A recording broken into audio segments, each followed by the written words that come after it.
Welcome to Love Lies Chronicles. I remember the exact moment the shift began, not in her eyes, not in her voice, but in something quieter. It was in the way she stood beside me but didn't lean, the way she smiled without depth, offered laughter that never touched her eyes. There was no betrayal scrawled across text messages. It started in silence, and silence has a way of revealing more than words ever can. We used to talk about everything, where we'd travel when we hit our goals, the names of kids we hadn't had yet, the house we'd grow old in. And for a while, I thought we were still on that path. I thought the quiet was just stress. I chalked it up to long hours, digital distraction, exhaustion. I gave her space.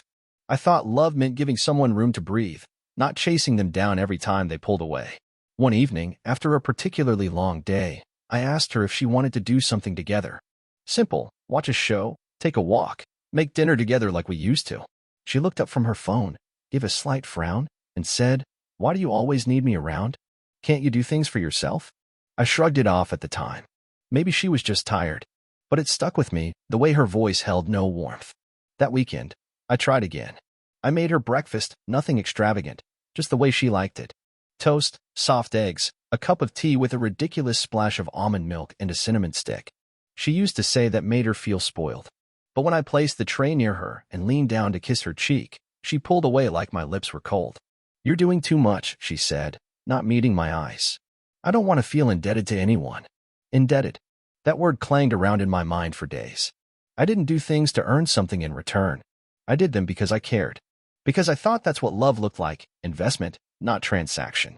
But the real hammer dropped a few nights later.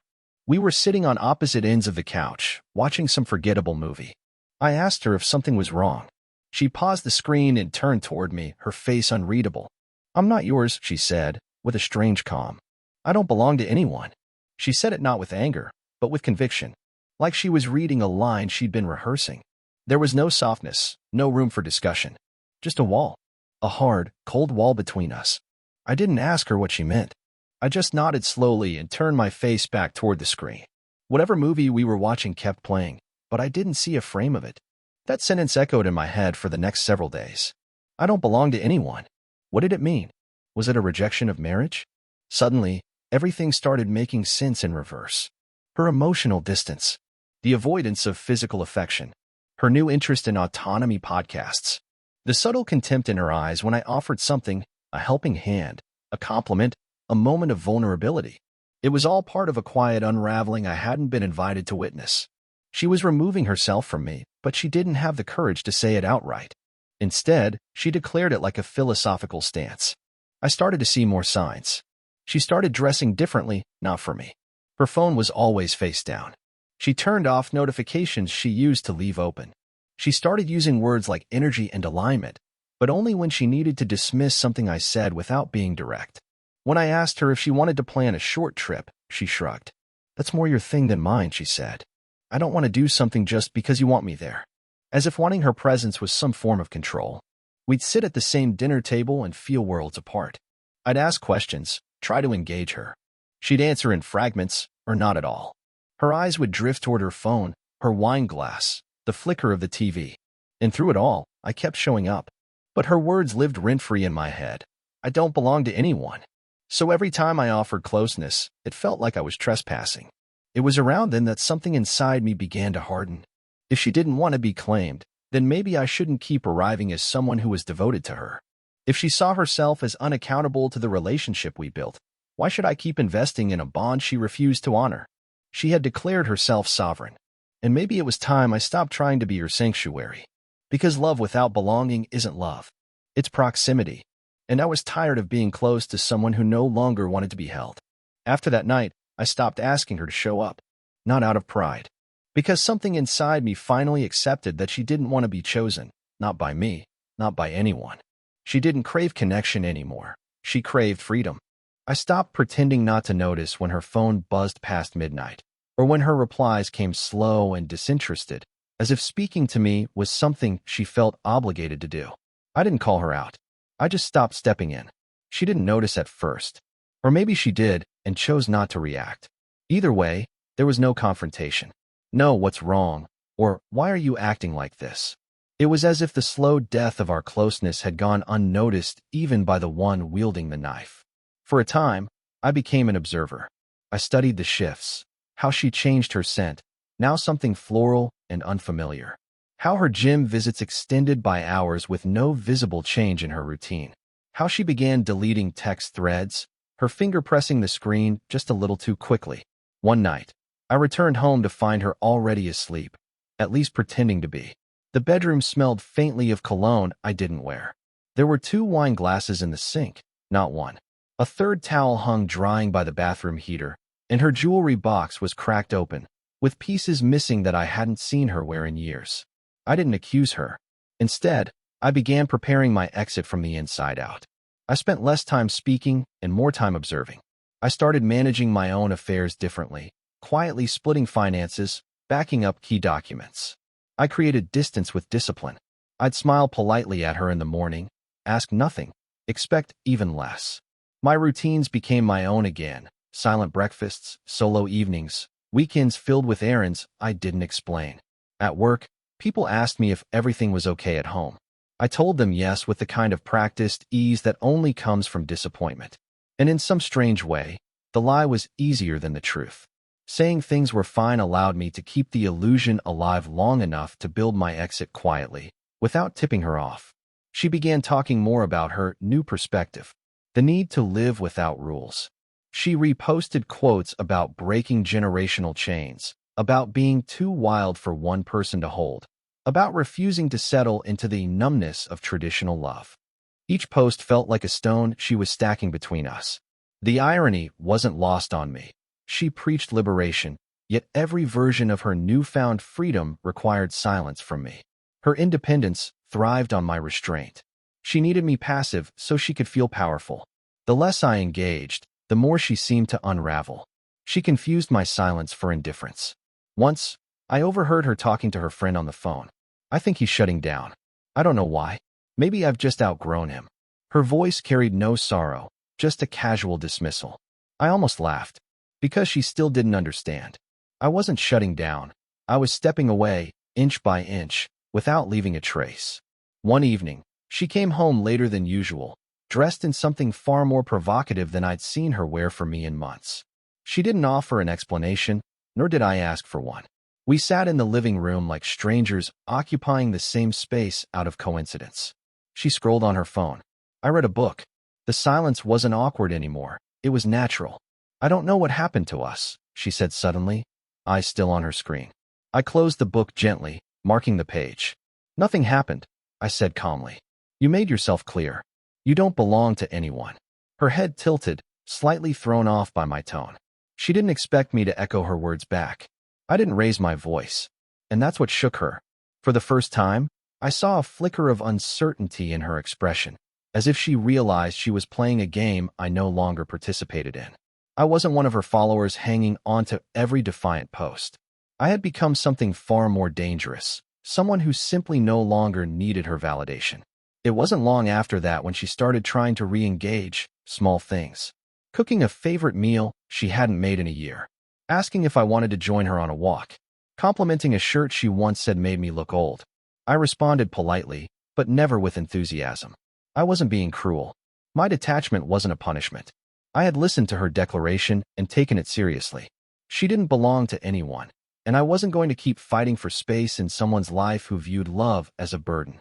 She had claimed not to belong, so I stopped showing up for someone who never planned to stay. I knew something was coming long before it arrived. Her uneasiness had started to take on a different shape, not just detachment, but paranoia. She'd glance over her shoulder more, ask vague questions like, "Did you go through my things?" Or "Have you been in my car?" I hadn't touched anything. I didn't need to. Her behavior told me everything. The more she sensed my emotional absence, the more unpredictable she became. She'd linger in doorways like she wanted to confess something but couldn't find the words. Her voice would tremble when she asked me simple things. "Are you okay?" she asked one night, halfway through dinner. "I'm fine," I answered, not looking up from my plate. She stared at me for a long moment, fork frozen in midair, her face torn between relief and panic. She wanted to hear the storm. She was used to confrontation, reaction. I had started looking closer at the things I had previously chosen to ignore. The name Micah had come up a few times, once in passing, once in a voicemail she deleted before I could hear it, and once in an Uber receipt that mistakenly came to our shared email. I didn't ask who he was. I knew. Micah worked with her. Or for her. It wasn't clear. What was clear was the pattern. He'd show up on her calendar, always during her late office nights or mentorship events.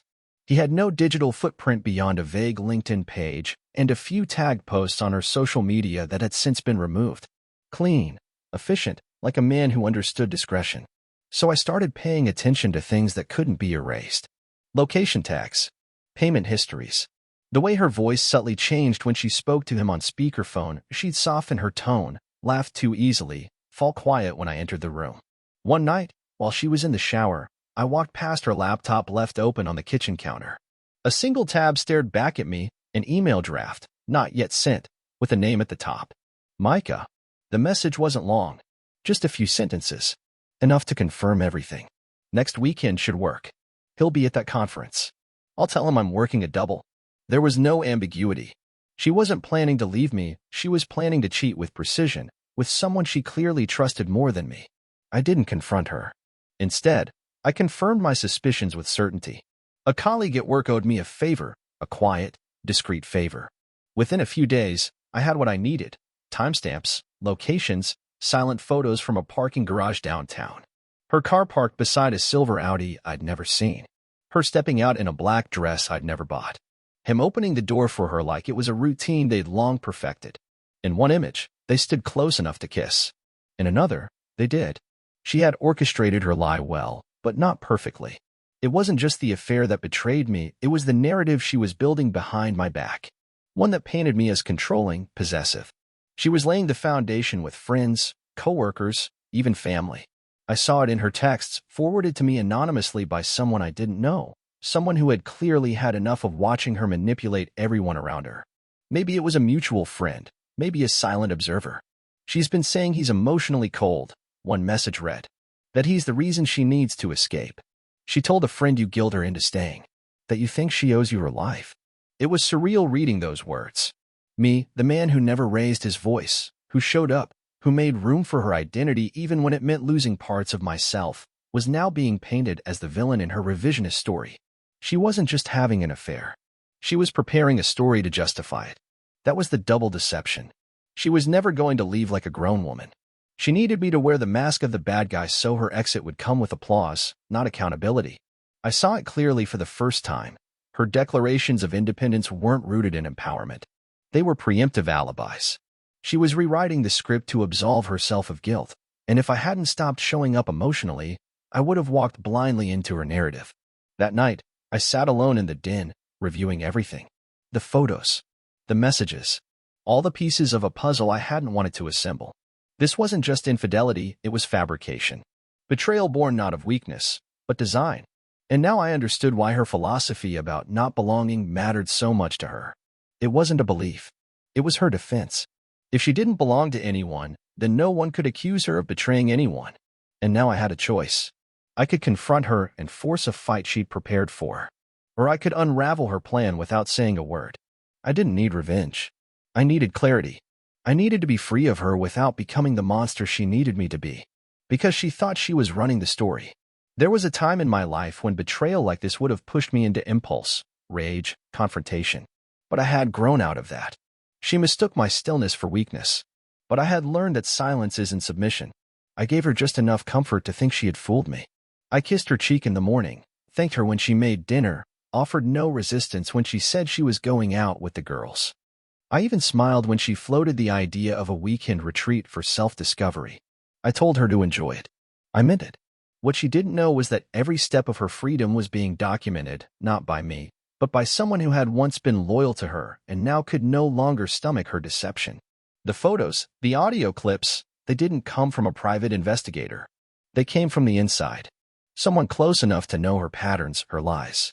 She had built her world on the illusion of moral superiority, carefully constructing a version of herself that was untethered, spiritual, authentic. But the people around her began to see through it, one by one. The very image she used to hide her betrayal became her undoing. I wasn't going to out her in a fit of anger. That would only feed the version of the story she wanted to tell. Emotional husband lashes out after being abandoned by his evolving wife. So I waited for the right moment.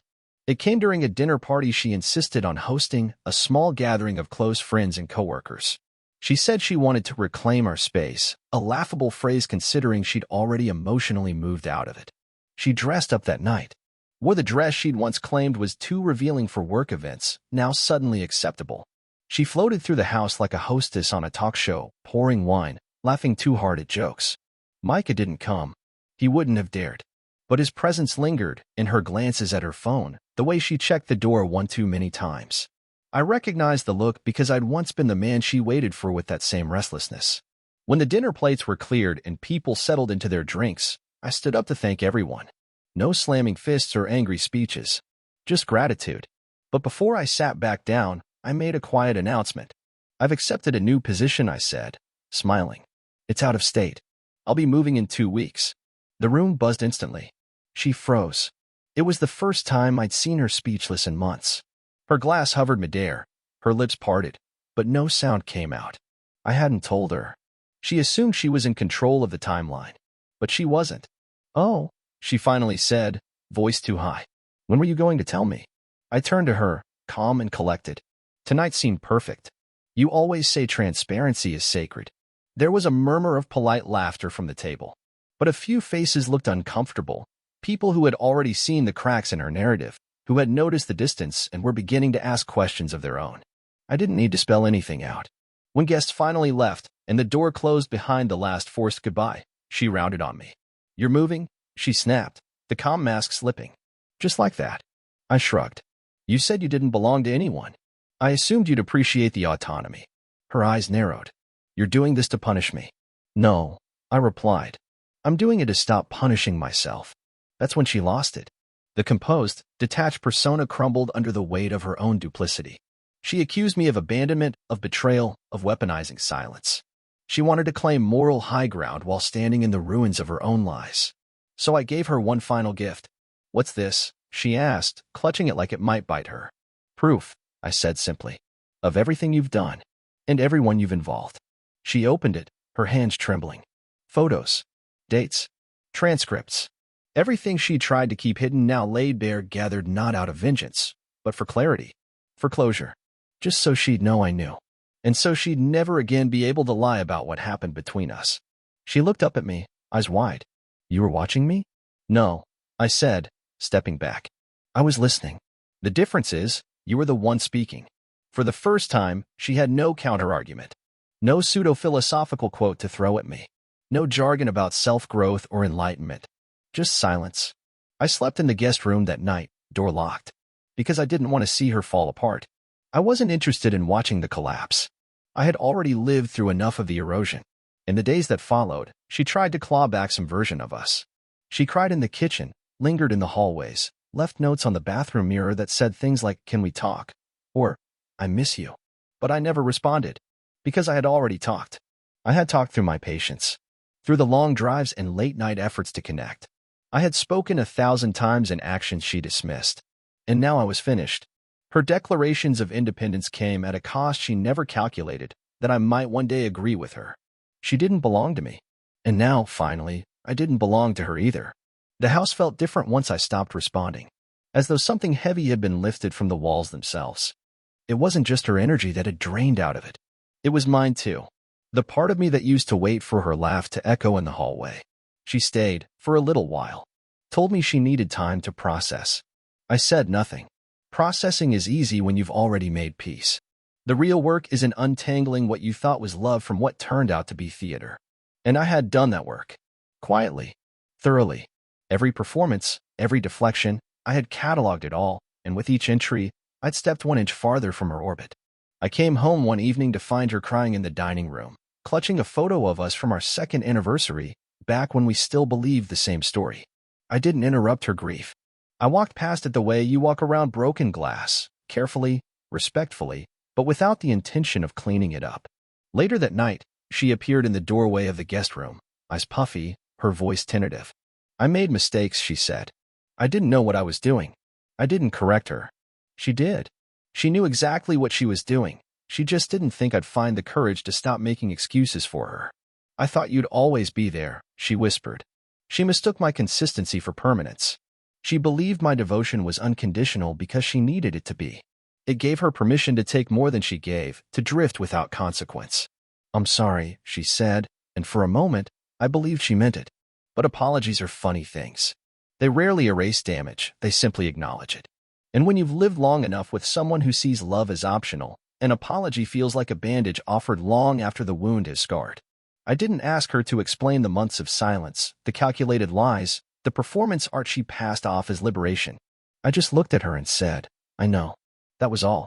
She stood there a few seconds longer, waiting for something, maybe a door to reopen. But I had already walked through it, months ago, and I wasn't looking back. She moved out 3 days later. She didn't say where she was going, and I didn't ask. There was no dramatic scene, no final blowout. Just two people who had finally arrived at the truth they'd both tried to avoid. We didn't belong to each other anymore, and maybe never truly had. Her departure wasn't revenge. It was relief, the quiet kind that seeps in slowly, like air returning to a room that had been suffocating under too many unsaid things. After she left, I cleaned the house top to bottom, not just to erase her, but to reclaim the space. I took down the photos, gave away the souvenirs, boxed up the artifacts of a life I no longer recognized. Friends asked if I'd forgiven her. I told them I didn't need to.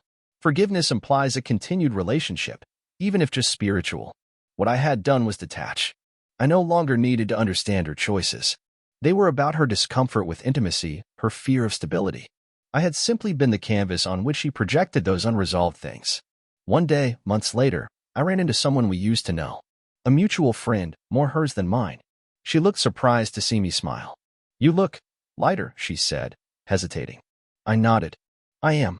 She asked how I was doing. I told her the truth. I was working more, sleeping better, finding small joys in quiet things. Morning runs, new books, late-night playlists that didn't remind me of anyone but myself. I had walked through the fire and realized it wasn't rage that saved me, it was detachment. I still hear her voice sometimes in memory, the way she said it, bold and detached, like she was saying something profound. I don't belong to anyone. She believed it made her untouchable. But what she didn't understand was that love isn't about ownership. It's about presence. And once I realized she didn't want to be present with me, I stopped showing up for someone who never intended to stay, not to punish her. And that, in the end, was the most loyal thing I ever did. Dear listeners, please share your thoughts in the comments, and do not forget to like, share, and subscribe to the channel.